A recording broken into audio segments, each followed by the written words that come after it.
E agora a gente vai conversar um pouco sobre a drenagem venosa das estruturas da região de cabeça e pescoço. Pode passar.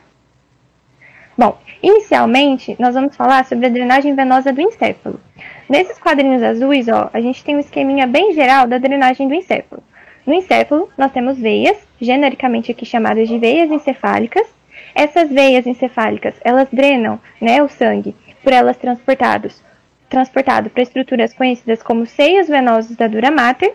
E a gente já vai entender depois o que são esses seios. E dessas estruturas, desses seios, o sangue ele é direcionado para as veias jugulares internas, que são essas assinaladas aí na figura, tá? E essas veias jugulares internas, por sua vez, elas vão direcionar esse sangue para outras veias que vão transportar ele até o coração, tá? Então, basicamente, é isso. A gente tem veias encefálicas, seios venosos da dura mater e veias jugulares internas. Agora, vamos entender um pouquinho o que são aqueles seios venosos da dura mater que eu citei para vocês, tá? Em primeiro lugar, o que é dura mater, gente? A dura mater, ela é a mais externa e resistente das nossas meninges. E as meninges, basicamente, são membranas conjuntivas que revestem o sistema nervoso central e que tem como principal finalidade proteger o nosso tecido nervoso, certo? A dura mater, especificamente a parte da dura mater que reveste o nosso encéfalo, ela é composta por dois folhetos, um folheto mais interno e um folheto mais externo. Em alguns locais, esses folhetos eles se destacam um do outro, eles se separam, originando cavidades. E algumas dessas cavidades elas são revestidas por endotélio e recebem sangue das veias que drenam o encéfalo, formando uma espécie de bolsa venosa. Justamente essas bolsas venosas, que são revestidas por endotélio e por dura mater, é que constituem os chamados seios venosos da dura mater que eu falei para vocês, tá bom? Nos próximos slides, a gente vai identificar cada um desses seios venosos. Mas antes disso, a gente precisa tomar conhecimento de duas estruturas que também partem da dura mater, tá? E que vão servir para a gente como referenciais anatômicos, para a gente poder identificar e localizar esses seios. Essas estruturas são a foice do cérebro e o tentório do cerebelo, tá? Que a gente pode visualizar nessas imagens de baixo do slide. A foice do cérebro, gente, nada mais é do que uma projeção de dura mater, uma prega, para uma região presente entre os hemisférios cerebrais, que é chamada de fissura longitudinal do cérebro. Então, a dura mater se projeta e forma essa prega, que é a foice do cérebro. Já o tentório do cerebelo é uma projeção transversal de dura mater, que subdivide a parte mais posterior do nosso crânio em dois andares, de forma que no andar superior a gente vai ter o cérebro, e no andar mais inferior a esse tentório do cerebelo, a gente vai ter o cerebelo, tá? Pode passar, por favor. Bom, agora, a partir desse slide, a gente vai identificar e nomear os seios venosos da dura mater, tá? Com fins didáticos, a gente pode subdividir esses seios venosos em dois grupos.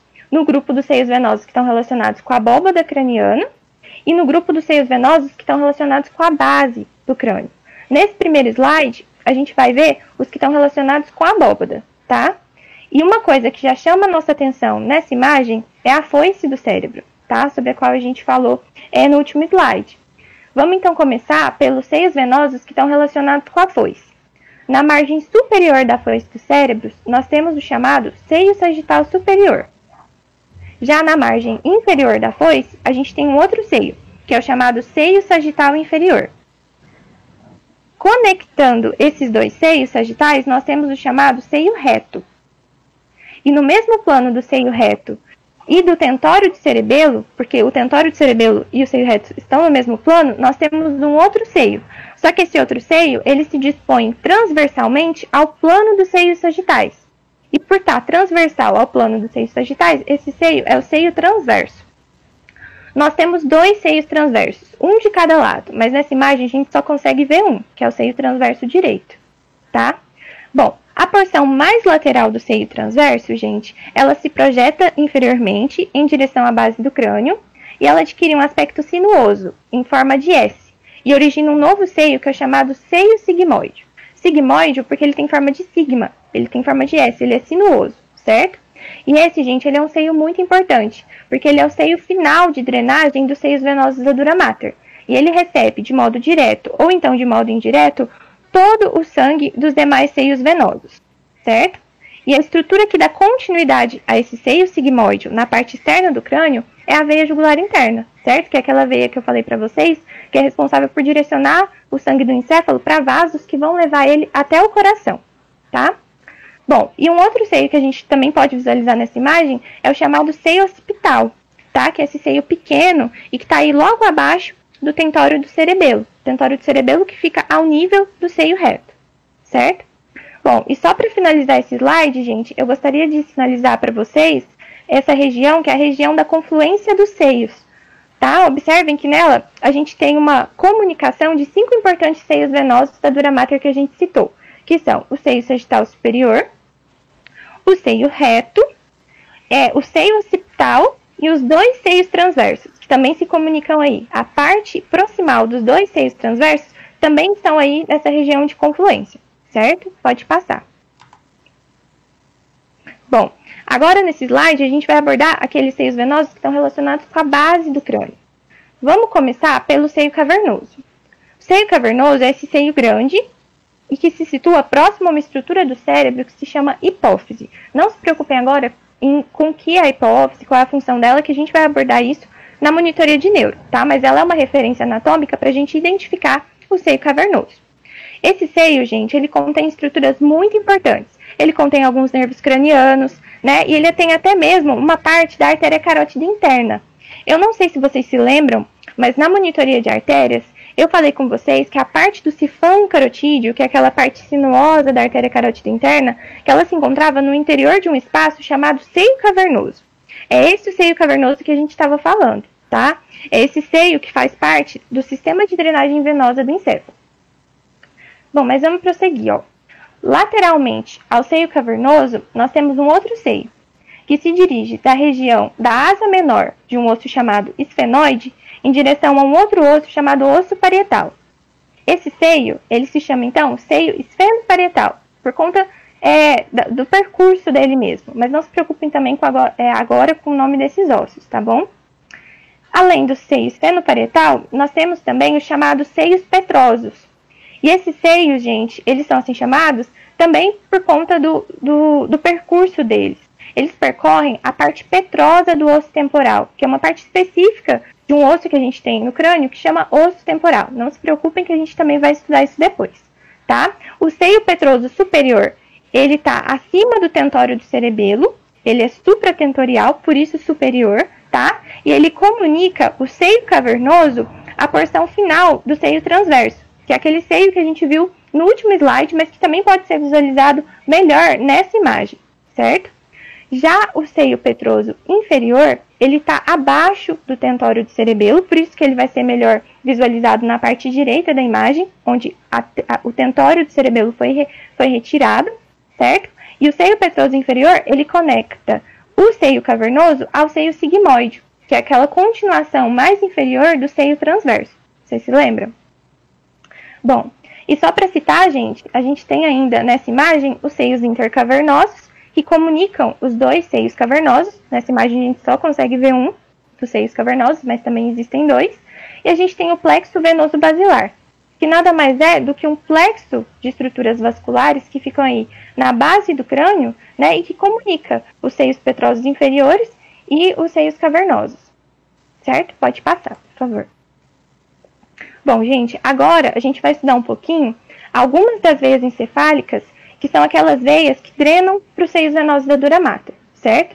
Nessa monitoria de hoje, a gente vai falar especificamente das veias que são responsáveis pela drenagem superficial do cérebro. A gente não vai falar da drenagem profunda, tá? E nem na drenagem das outras estruturas encefálicas. Bom, a drenagem superficial do cérebro, ela é realizada pelas chamadas veias cerebrais. Nós temos as veias cerebrais superiores, as veias cerebrais inferiores e a veia cerebral superficial média. Para a gente identificar essas veias, basta a gente ter como referência um sulco que a gente tem na lateral do cérebro, que se chama sulco lateral do cérebro ou sulco de Sylvius. Percorrendo esse sulco lateral, nós temos a chamada veia cerebral superficial média, tá? Em toda essa região, acima desse sulco, nós temos as chamadas veias cerebrais superiores. E abaixo dele, a gente vai ter as chamadas veias cerebrais inferiores, certo? Bom, Então, identificadas essas veias, agora vamos falar um pouquinho da drenagem delas para os seios da dura mater. As veias cerebrais superiores, elas drenam para o seio sagital superior, que é aquele seio situado na margem superior da foice do cérebro. Lembra que eu mostrei para vocês? Já as veias cerebrais inferiores, elas drenam para aqueles seios venosos mais inferiores.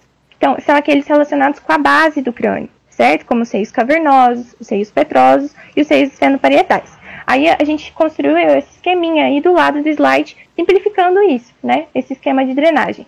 Veias cerebrais superiores, drenando para o seio sagital superior, e as veias cerebrais inferiores, drenando para aqueles seios mais inferiores, que são os seios relacionados com a base do crânio, certo? Bom, e além dessas veias cerebrais principais, que eu citei para vocês, nós temos também, auxiliando na drenagem superficial do cérebro, veias anastomóticas, que são veias de comunicação, que conectam a veia cerebral superficial média aos seios venosos da dura mater, tá? Essas veias anastomóticas são a veia anastomótica superior, ou veia de Trolar, e a veia anastomótica inferior, ou veia de Labé. A veia anastomótica superior, gente, ela conecta a veia cerebral superficial média, né? Ela drena parte do sangue da veia cerebral superficial média para o seio sagital superior. Já a veia anastomótica inferior, que é a veia de Labé, ela conecta a veia cerebral superficial média ao seio transverso, tá bom? Bom, pode passar. E agora, gente, só para finalizar essa parte inicial de drenagem do encéfalo, a gente vai falar um pouquinho de uma aplicação clínica importante, porque ela envolve algumas das estruturas que a gente falou até aqui, tá? A gente vai falar da chamada fístula carotídeo cavernosa. Não se preocupem, porque a gente já vai entender o que é isso, tá? O que acontece, gente, é que em algumas situações, a gente pode ter na região cavernosa da artéria carótida interna, que é a região da artéria carótida interna que passa no interior do seio cavernoso, o surgimento de uma lesão, de um orifício na parede dessa artéria. E dessa maneira, com essa lesão, é estabelecida uma comunicação anormal entre a artéria carótida interna e o seio cavernoso. E essa comunicação anormal é o que constitui a chamada fístula carotídeo cavernosa, certo? E qual que é a repercussão disso, né? O que acontece é que a artéria carótida interna, ela é um vaso que recebe um grande fluxo de sangue. Ela carrega praticamente todo o sangue, né, junto com as artérias vertebrais, mas ela carrega boa parte do sangue que vai suprir o encéfalo. Vocês se lembram que eu falei para vocês na monitoria de irrigação? Então, aí quando surge essa lesão, a gente vai ter uma grande passagem de sangue da artéria carótida interna para o seio cavernoso. Isso faz com que o seio cavernoso fique congesto, ele fica cheio de sangue. Isso acaba comprometendo a capacidade desse seio de promover drenagem, certo? E aí, dessa forma, a gente passa a ter uma drenagem venosa retrógrada. O que é isso? Passa a acumular sangue nas veias que são tributárias do seio cavernoso. Ou seja, vai acumular sangue em todas aquelas veias que drenam para o seio cavernoso. E isso é problemático, tá? Isso vai gerar algumas repercussões ruins para a pessoa. Eu não falei disso com vocês antes, gente, mas as veias que drenam o globo ocular, elas desembocam no seio cavernoso, tá? E com esse prejuízo de drenagem, a gente vai ter, nos quadros de fístula carotídeo cavernosa, um acúmulo de sangue nessas veias que drenam os olhos. E isso gera algumas manifestações clínicas importantes, tá? Uma vez que essa congestão de sangue vai levar a um edema das estruturas que estão lá na órbita ocular. Eu não sei se vocês já chegaram a ver, mas quando a gente tem uma estase de sangue, um acúmulo de sangue num vaso, há a tendência de que a gente tenha uma transsudação de líquido. O que é isso? Passa líquido do interior do vaso para o interstício. Isso promove um edema, certo? E isso vai ser prejudicial. Aqui nessas imagens da direita, por exemplo, a gente pode ver algumas das manifestações que a gente tem nesses quadros, tá? A gente pode perceber nessa imagem mais de cima um quadro de hiperemia conjuntival. O que é isso? Uma vermelhidão nos olhos que é causada pela congestão de sangue na conjuntiva. Conjuntiva é uma membrana que a gente tem no nosso olho que reveste a parte branca do olho e também a parte interna das nossas pálpebras, certo? Outra coisa que a gente pode observar também nesses quadros, que fica mais evidente na imagem de baixo, é uma protrusão do globo ocular. Os olhos eles podem ficar um pouco projetados para fora da cavidade ocular por conta do edema das estruturas que ficam ao redor dele, certo? E uma outra manifestação importante que pode acontecer é uma dificuldade na movimentação do olho, dessas pessoas. Por quê? Porque esse edema vai prejudicar a contração de toda aquela musculatura que fica ao redor do globo ocular e que é responsável pela movimentação do olho, certo? Então essas são algumas das manifestações que a gente pode ter nesses quadros. Bom, gente, é isso que eu tinha para conversar com vocês sobre a drenagem venosa de encéfalo. E eu estou à disposição para dúvidas, tá? Qualquer coisa é só vocês perguntarem através do chat. Obrigada. Oi, boa tarde. Meu nome é Larissa. E semana passada eu não apresentei nenhum conteúdo para vocês, mas vou estar aqui presente pelas próximas semanas. A gente vai falar agora de drenagem superficial da face. Então, a primeira coisa que vocês precisam saber é que, em uma ordem lógica, a gente fala de drenagem no mesmo caminho da irrigação, porém em um sentido contrário. Então, a gente vai começar pela parte mais periférica, que é o topo da cabeça. Aqui na imagem da esquerda, vocês conseguem ver as veias frontal e parietal, que são as tributárias da veia temporal superficial. Tributária significa que elas desembocam na veia temporal superficial, como se fossem os afluentes de um rio.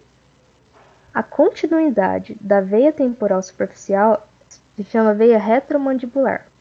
Retro porque ela está posterior à mandíbula. Nela desemboca a veia auricular posterior e também a veia occipital, duas veias posteriores da cabeça. A gente tem também as veias maxilares. Todas elas têm o mesmo nome que os ramos da artéria maxilar.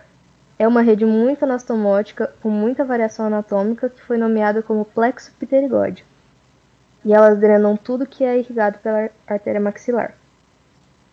Ainda olhando pela periferia, a gente consegue ver a veia facial e as suas tributárias, todas de mesmo caminho e nome das artérias. Aqui a gente consegue ver a veia nasofrontal. E uma coisa interessante é que a veia angular anastomosa com a veia oftálmica superior, que desemboca no seio cavernoso. Essa informação vocês conseguem ver melhor na imagem da direita. A veia angular anastomosa com a veia oftálmica superior desembocando no seio cavernoso. Isso representa uma comunicação entre o sistema superficial e o sistema profundo de drenagem. Por que isso é importante? Porque uma inflamação ela pode se propagar da superfície da pele para o interior de um seio cavernoso. Tá aí o perigo que você pode, por exemplo, ter uma espinha e ela acabar se transformando numa meningite. É realmente muito grave. Bom, a gente continua aqui. Na região superior da órbita, a gente vê veias que vêm da testa. Mais lateralmente, veias supraorbitais e mais medialmente, veias supratrocleares. E depois a gente consegue ver os outros ramos da veia facial. Ramos não, tributárias, perdão. Veia não tem ramo, tem tributária, lembrem disso. Que é a veia nasal, veias labiais superiores e inferiores e veia submental. Agora a gente volta para a veia retromandibular. Primeiro, uma informação importante. Ela passa dentro da glândula parótida. Por que isso é importante também? Porque uma inflamação nessa glândula, uma parotidite, ela pode comprimir a veia, comprometendo a drenagem da região. Depois de passar por dentro dessa glândula, ela forma duas divisões. Uma divisão anterior e uma divisão posterior. As duas formam mais ou menos o desenho de um V. Então, a divisão posterior ela vai simplesmente continuar como veia jugular externa. A divisão anterior vai se anastomosar com a veia facial, formando um pequeno tronco, que nem tem o nome aqui na imagem porque ele é muito pequeno, o tronco comum da veia facial. Esse tronco desemboca na veia jugular interna, que é a mais calibrosa, aquela mesmo que drenou todo o conteúdo da cavidade craniana. Pode passar o slide, por favor. Aqui, a imagem da esquerda, eu deixei para vocês verem que tem um músculo que é referência para você diferenciar as veias jugular interna da externa. Não se assustem com o nome dele, é um músculo esternocleidomastoideo. Ele está aqui e a gente consegue usar ele de referência porque a veia jugular externa é lateral a ele e a veia jugular interna é medial a ele. Bom, agora a gente já pode passar para a imagem da direita, que está bem mais simplificada. A gente vê que a veia jugular externa drena na subclávia. Aqui na parte mais à direita da imagem, aqui embaixo, vocês conseguem ver direitinho. A veia jugular externa drenando direto na subclávia. A veia jugular interna, essa bem calibrosa, chega no pescoço e se une à veia subclávia para formar a veia braquiocefálica. As duas veias braquiocefálicas se encontram para formar a veia cava superior, e essa veia cava superior desemboca no átrio direito, diretamente no coração. Basicamente, esse é todo o caminho de drenagem superficial da cabeça e do pescoço, sem segredo nenhum. Pode passar o slide, por favor. Aqui a gente tem uma questãozinha para vocês. Vou deixar 30 segundos caso vocês queiram tentar responder. E já volto.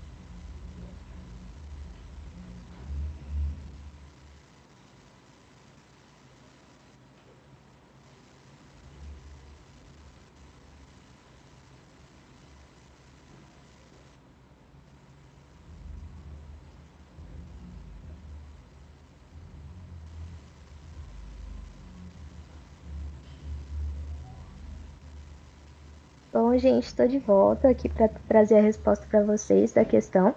Pode passar, por favor. A primeira alternativa ela é falsa, porque a continuação da divisão anterior da veia retromandibular não forma a veia jugular interna.